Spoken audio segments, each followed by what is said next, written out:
Hey there, how's it going? So I thought I wanted to do just a really quick video. And the video I want to look at is because I've been working on a project and there's something that's come up which I thought was quite interesting. So I'm a big fan of unit tests. I try to always write a unit test for my code. And I've been working on this sort of hack application for a while called Pipe. And what Pipe does is it takes a message from a message queue. Initially, it was nats.io, and it had the capability to call an HTTP endpoint. So I could transform a message into an open-fast function call. So there's a few pretty neat features that I added to Pipe, and this is the original configuration here. I could do things like adding templates.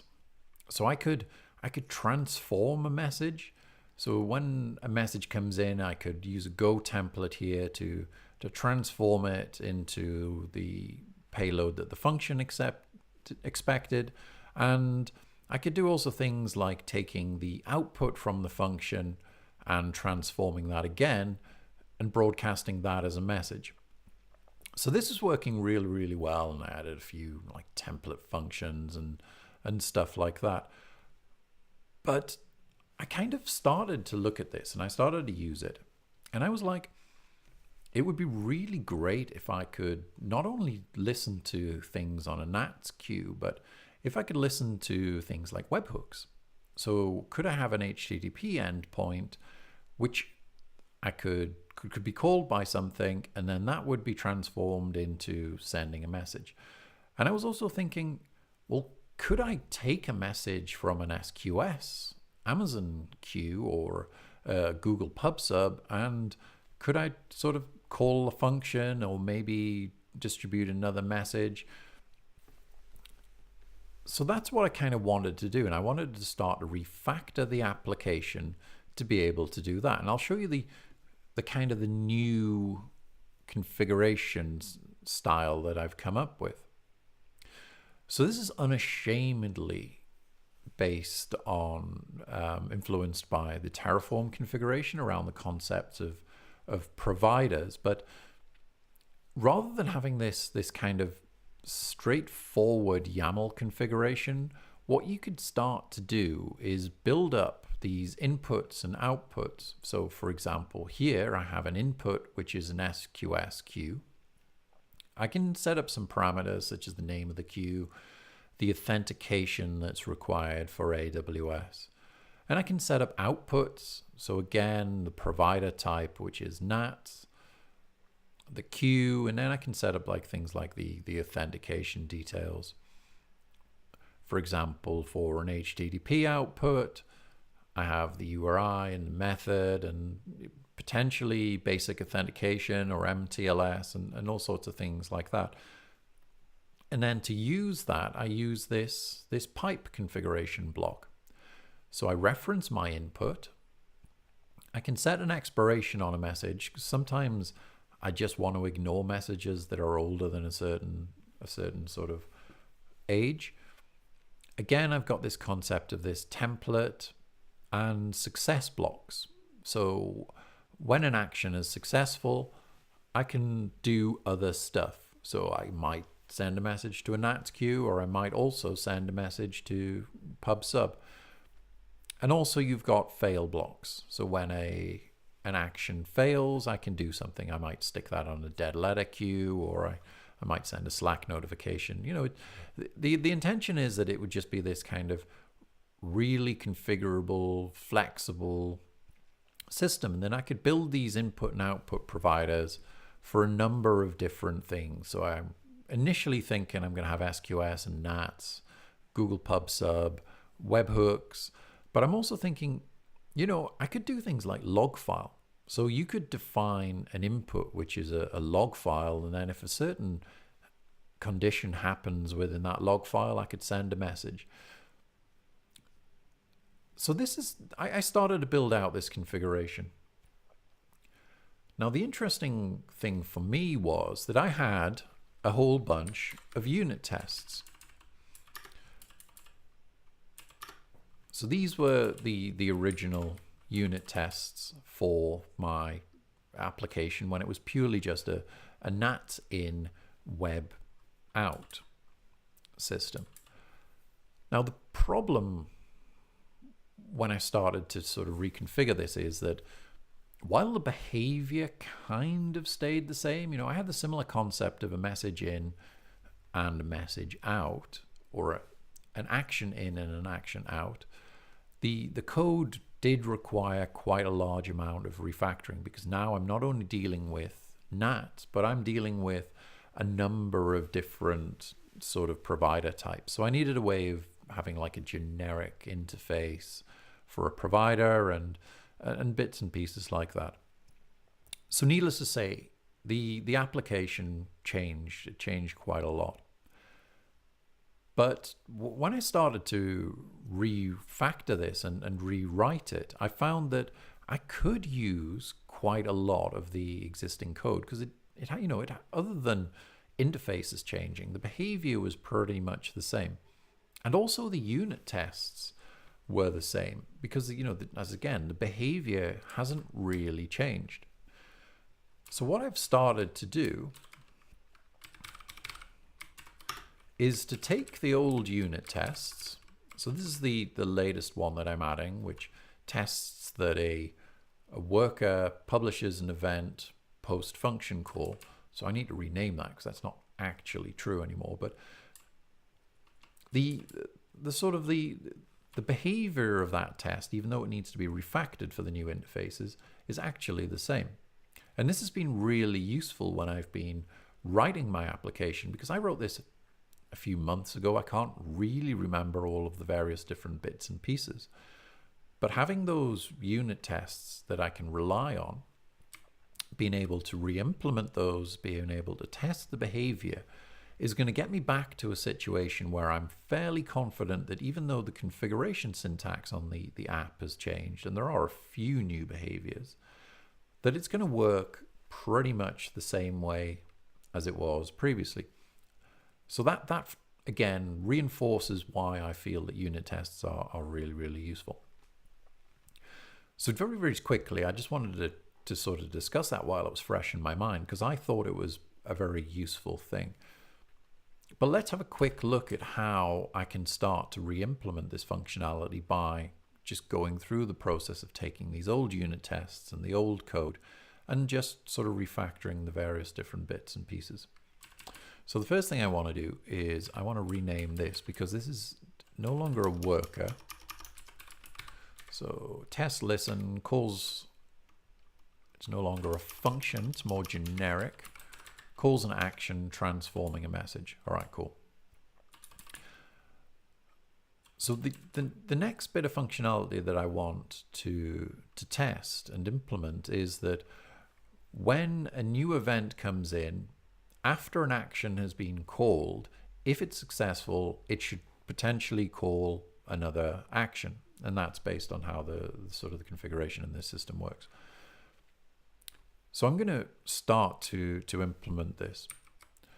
So if I have a look at my unit tests, and I'm using GoConvey as my test runner, I find this is a really nice tool. I can see that obviously I've got some build failures.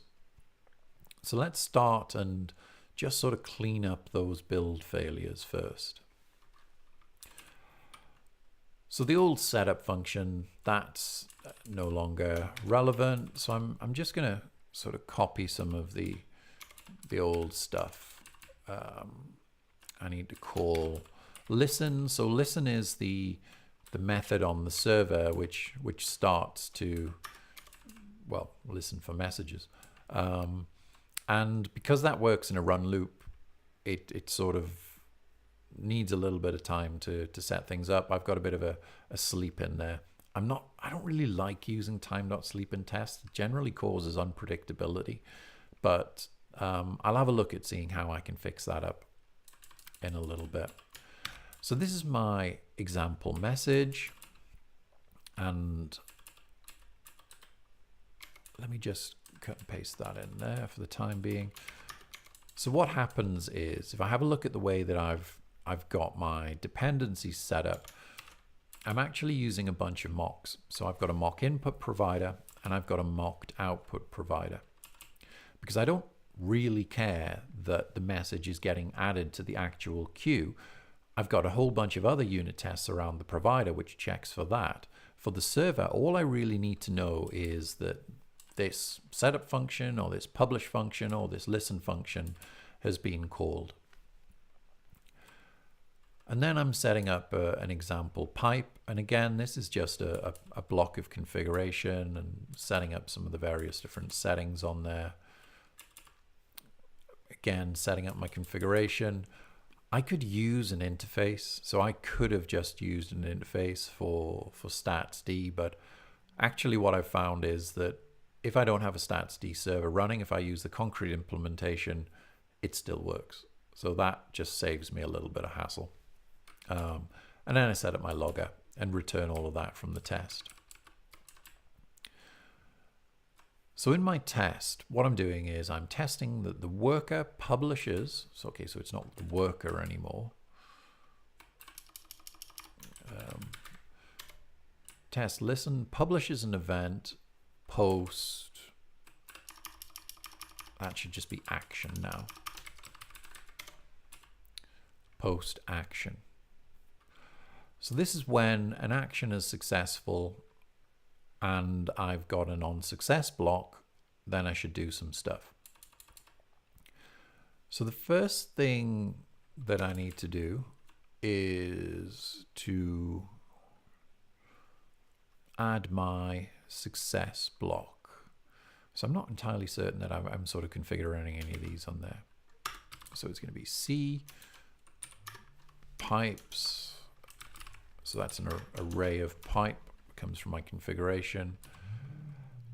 And then I've got these on success blocks. So I want to add a new action to this. So let me define my action. I'm just going to call it A.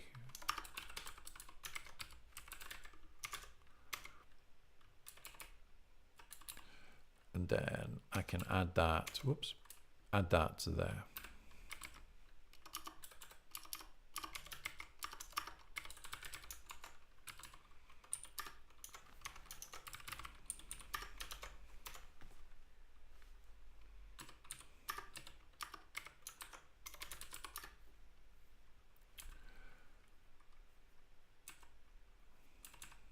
Oh, come on. It's just having a little bit of a think. All right, so what is an action? So an action has a couple of very simple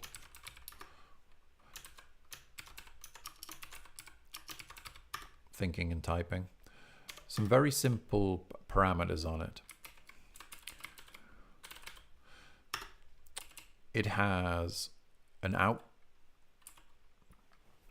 output, so that's where you have a named output provider. And then it has a linked, or just a reference to that output provider, and that's just for internal references.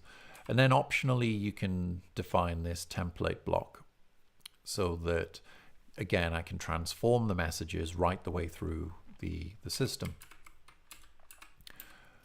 So I'm just going to add my output block, and I can just use the mock output that I've already got configured in there. So if I specify output, and I just give it the name of the output, and then I can just set my output provider. So all of this work is usually set up for me by the sort of the configuration when I'm building the config from. Oops, and that's not Golang.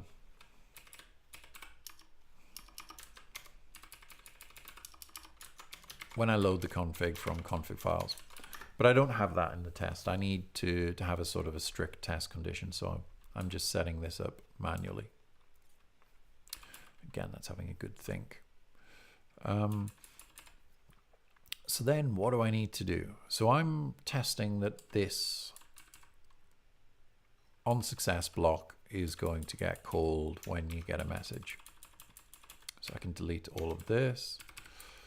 I don't need this. I don't need this. Or this, or this. Okay. So what I do need is just to put another one of those dirty hacks around time to deal with the fact that this is all running in separate Go routines. And then I can start modifying my output. So is equal one publish call. Now actually what should happen here is not one publish call, but there should be two publish calls. And the reason there should be two publish calls is because I'm using the same output for the action that I am for the success.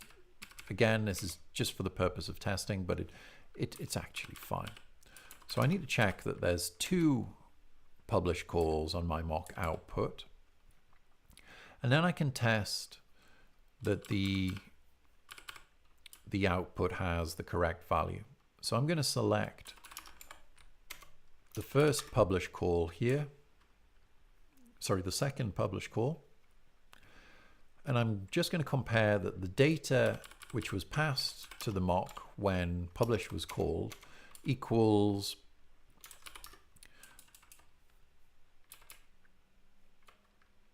the data from wow, sorry, that was a bit slow, is going to equal the data from the output from my message, right? So let's have a very quick think about this.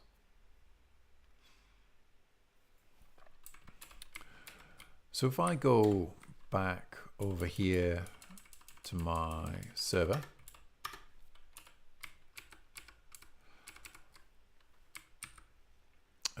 undefined pipes 173. Sorry, let's just get this test failing first. Then I can look at putting the implementation in there. Okay, great. So I've now got a failing test. And this is a good starting point, because it means now that I can start copying the old implementation from the old prior to refactoring into the new code. So if I have a look at my old worker, and this is all commented out, I apologize if this is a little bit difficult to read. In my handler, what I was originally doing is, so I do something, and do I need to publish a success message? So if that call has actually been successful, then I can potentially reuse that and publish another message. So the first thing that I'm seeing is that I'm looping over my success messages, and then I go into publish. So this code looks a little bit difficult to read because I've got the text zoomed right in. I don't normally have it so big. So let's have a look. In my handle message, this is where I'm checking, I'm processing my input template. I'm calling my action. Oh, and I think I've copied too much stuff there.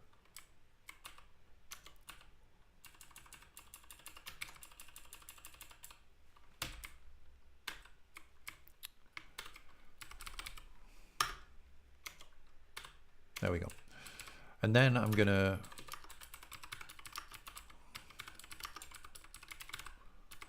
process my success blocks. So what I'm not doing right now is this code really could do with being refactored and broken up into smaller blocks, but I'm not worrying about that right now. I want to get the function elements working, And once I'm a little bit clearer on what the interface is going to look like, then I can start refactoring things around. And again, because I've got those unit tests, I'm going to be comfortable that when I start to refactor, that everything's going to work as it should. Okay, so let's get back onto this. And I'm going to change this to action. So for the rate and action in my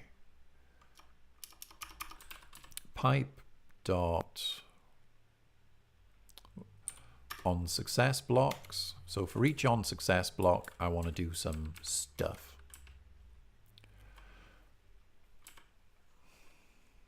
So what stuff do I want to do? Well, I pretty much just want to call publish.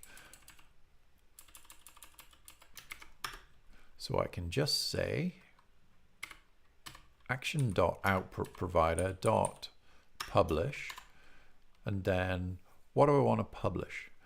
Well, actually, this has been interesting because as I've started to implement this code, I've realized that there's no way of taking the response from one action and passing it down the line in my new model.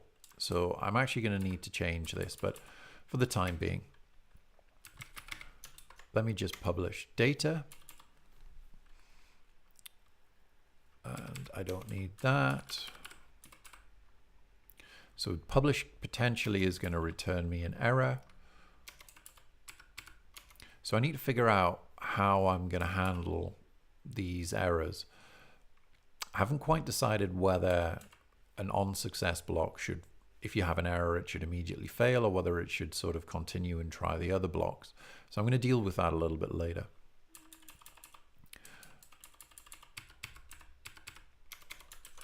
And that theoretically, well, let's have a look. Blah, blah, blah.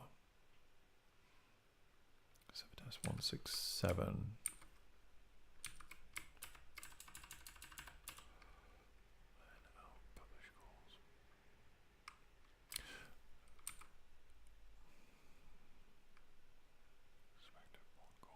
So this is good. So my tests are actually starting to pass. They're failing for a very different reason. So let's have a quick look to see how I've got this set up.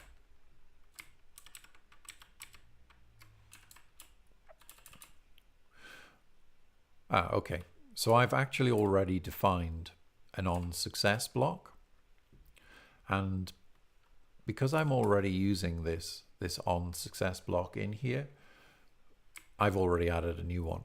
Right, so let's just quickly change the test. That's not a problem with the code, that's a problem with the test. I don't need to do that anymore, so I can delete that.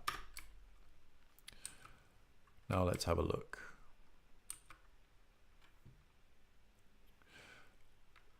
A declared and not used. Of course it's not, because I don't need that anymore. And then we'll run this again.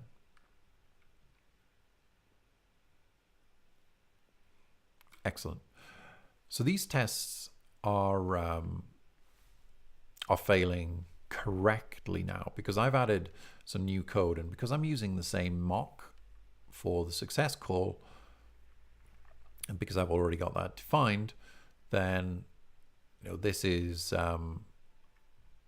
this is actually, it is calling it twice, because it's calling it once in the success block and it's calling it once in the action block. So I can do two things here. One is that I can just sort of leave things as they are and change that to 2, or I could actually move the success block to only when I want to sort of test for those conditions. And it's probably better to do it that way. But just for brevity, I'm just going to get those tests passing, because it's literally 6 and 2 3s on that.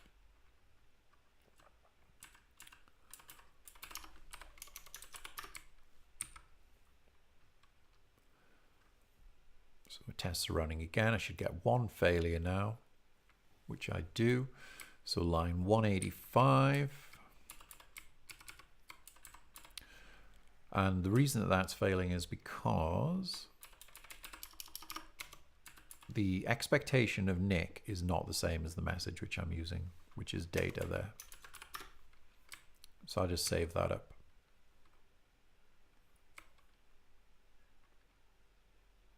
Wait a little bit. Excellent.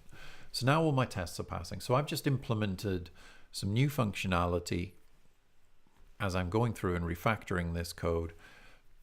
And I'm just using the existing unit tests, which are really, really, really useful. I'm now quite satisfied that I have yet another piece of behavior in my application, which was there from the previous one. What I've also found, however, is that I have a problem with my interface, because my previous unit test expects that I could chain the value from publish and then pass that down to, down the line. And I can't do that anymore. So what I'm going to do is I'm going to break my unit tests as a note to self that should happen.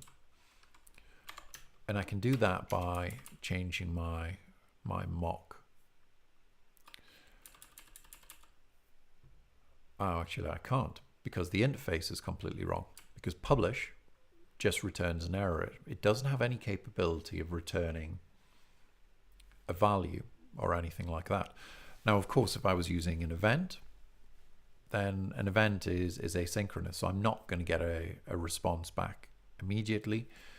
But with an HTTP, then that should actually return me a body as well. So I need to change my interface so that it's going to return both a body, which in some cases is going to be null if it's async, and an error message. And I'll go away and I'll do that. But I literally just wanted to do this short video because I wanted to show you that unit tests are really, really, really beneficial. They help you a lot when you're refactoring your code, and they help you a lot when it comes to kind of unknown behavior. When you can't quite remember, being able to use the unit tests as that living documentation is really, really cool. So for now, I'll maybe do another short video on this when I start to implement some more of this information, and we can run through if it'd be useful to anybody. But thanks very much for watching, and I will see you on Friday, where we're going to do part 2 of our Kubernetes install with Terraform and Packer on DigitalOcean. Thanks very much. Bye.